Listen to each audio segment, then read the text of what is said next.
Despite that, it is well known globally road traffic injuries are a concerning issue affected both developing and developed countries.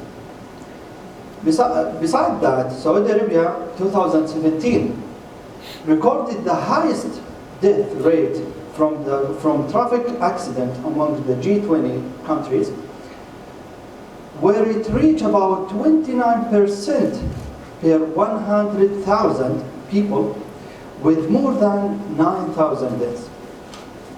Recently, in June 2018, the Royal Declaration allowed women to drive, which has finally put an end to its legal ban on female drivers, opening the way for millions of new drivers to navigate across the country.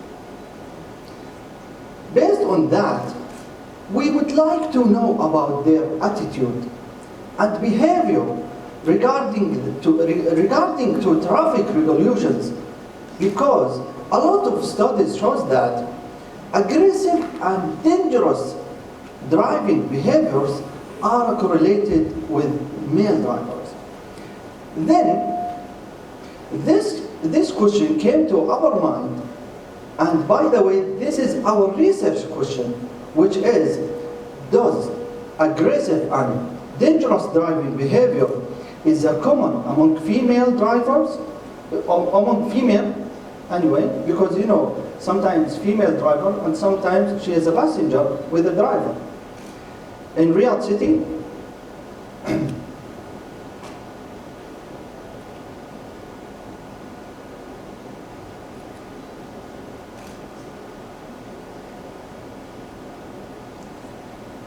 so we established the aim of this study, which is to identify whether aggressive, dangerous driving behavior is common among female in Riyadh City or not.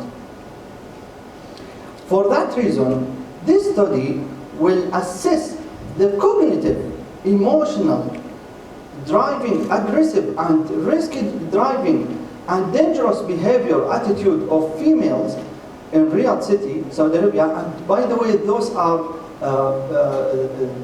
the construct of our tool, which is Dolla Index. We will talk about it a little bit next slide. Also, we will the objectives of this study also is to associate between the cognitive emotional driving, aggressive and risky driving, and dangerous behavior attitude of females with socio-demographic characteristics. So, in order to achieve those objectives, a cross-sectional survey was conducted among female either drivers or not drivers who are living in Riyadh City.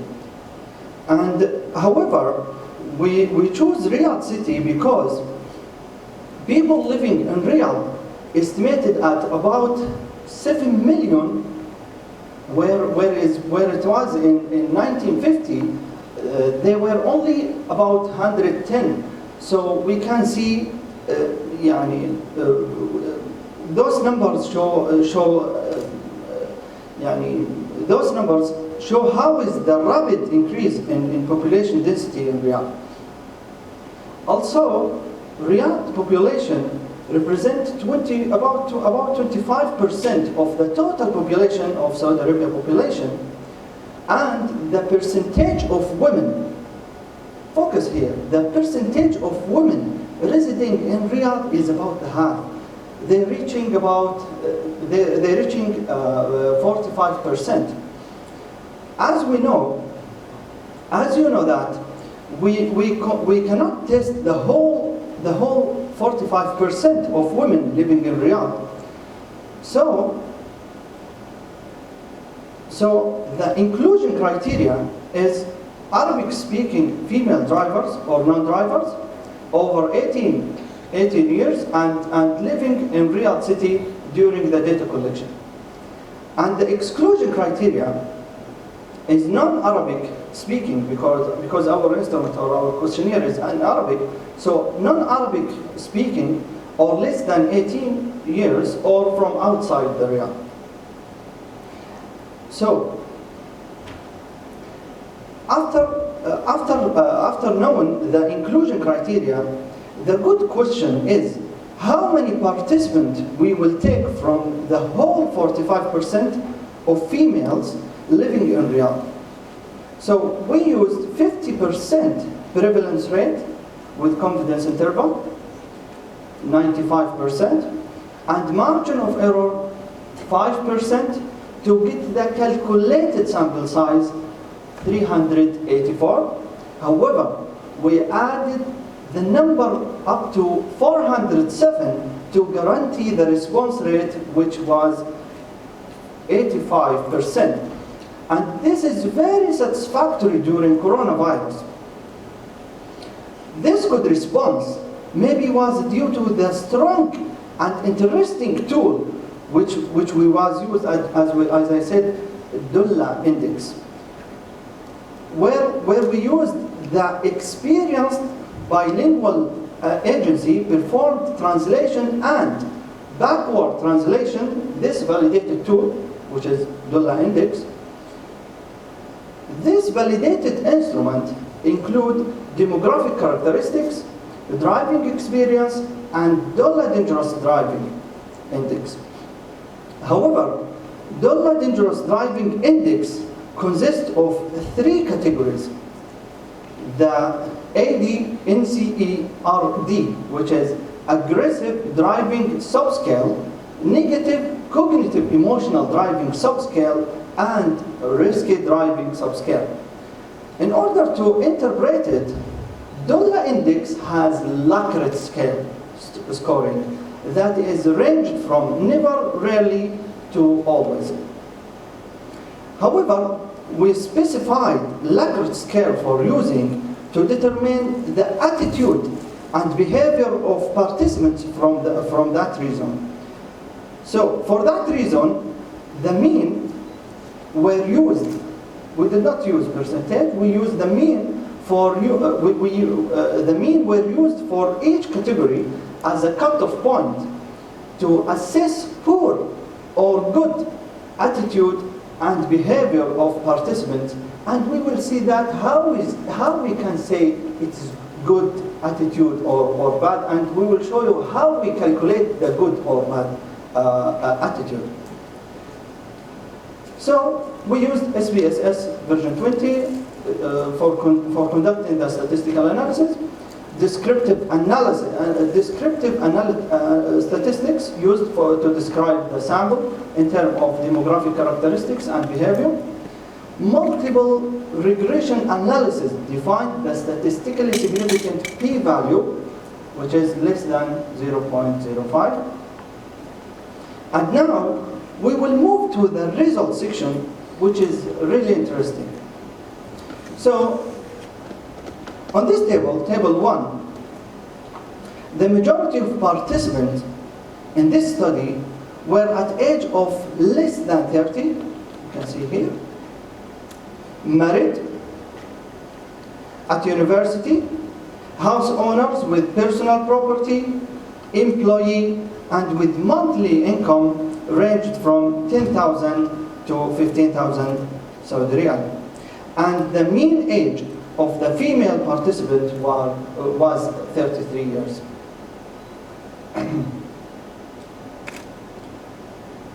On this table, table 2, and based on Dulla dangerous driving index, the overall result divided into not adequate and adequate. And by the way, this table take a lot of times and a lot of process to define whether is it good or bad, or we can say adequate or non-adequate, aggressive or not aggressive. So we can easily predict that.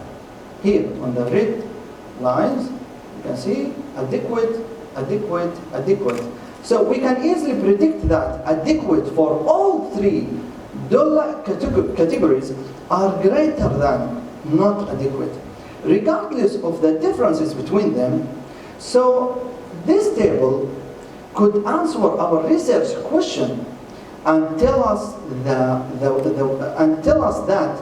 the women living in Riyadh have an adequate, they will be happy, all females here will be happy. So, and tell us that women living in Riyadh have an adequate attitude and behavior on traffic regulations to some extent, because see the percentage. By conversion, study in Mexico City in 2019 used Dollar Dangerous Driving Index for testing anger while driving. Their result shows that women express their anger more constructively. And now we will see that what will happen when we apply every domain of Dollar Index with different social demographic characteristics. In fact, when we adjust the domain, negative cognitive emotional, this one, the first one, negative cognitive emotional subscale to demographic characteristics, it was shown no statistically significant, so we did not display it. But in this table, we applied dependent variable, which is aggressive driving subscale, with the social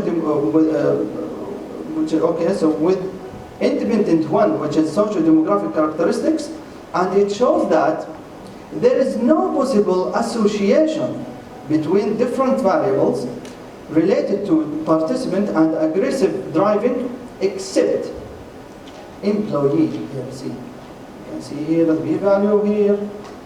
So, among employees as a category in comparison to others, either student or an employee, and it shows that employee was around 3 times. You can see here. So it is about 2.5. So it is almost about 3 times 5.56. So it's about 3 times likely to be. So we can say that employee are around 3 times likely to be aggressively when driving than student and an employee. However, it was not sustained here, and it was not sustained when we adjust the different variables. See here, the p-value is okay, but see here, it is not sustained. Okay. On the other hand, in this table 4, when the overall risky driving subscale adjusted to demographic characteristics, those with educational level, see here, educational level of diploma, here, diploma and bachelor, and unmarried, single, divorced, widow, which those are unmarried, and those are employee again, were more likely associated with behavior of risky driving than their counterpart. You see here? It's a little bit interesting. In conclusion, using different domains of Dollar Index, either aggressive driving subscale, negative cognitive emotional driving subscale, and the risky driving subscale, shows a minor difference between adequate and non-adequate. And our findings show that participants with educational level of diploma, bachelor, unmarried, and those who are employees were more likely associated with behavior of risky driving than their counterpart. Limitations of this study is data collection was an electronic version due to the response of the global pandemic, COVID-19. We cannot generalize the result in all the country despite the sufficient sample size due to the limited time since the legal ban on female driving was ended until now, which is only 2 years. And the recommendations: knowledge, dangerous behavior, and attitudes of female drivers in Saudi Arabia could be take a large portion in future. Okay, 1 minute because we time's out. Okay? Yes, yes. It's last slide actually. Okay. Okay, it's finished. It's finished. This is the recommendation, and here is acknowledgement. Yeah. All right, great. Thank you very much, Thank you, sir. Rahman. And I'm going to give the Family Fellow to Dr. Professor Al-Sahly. Yes. Okay, Abdulrahman, thank you very much for your nice presentation. I'm going to ask you a couple of questions. First of all, general questions. Being a male, what attracts your attention to do study among females? Actually, your question again, please. Being a male, you are a male, right? Yes, yeah. Why you did study among female behavior and actually driving? Yes. As I said, Professor, the female driving is only 2 years, and we know that the male shows that more aggressive. All studies on male shows that they are aggressive and dangerous driving, and a lot of injuries and accidents in Saudi Arabia, and all statistics said that. So, what about the female? What about the female right now? Female have only two years. It's not the time of coffee now. We're asking question income. Yeah. So female have only 2 years of driving. So we want to see, does they, catch the traffic regulations and they work on it or not? Okay, why ask the question is, if you are looking for seeing the difference behavior and attitude between male and female, it would be ideal to have sampling both male and female. But you cannot conclude from a study the behavior of the male is less aggressive than the male.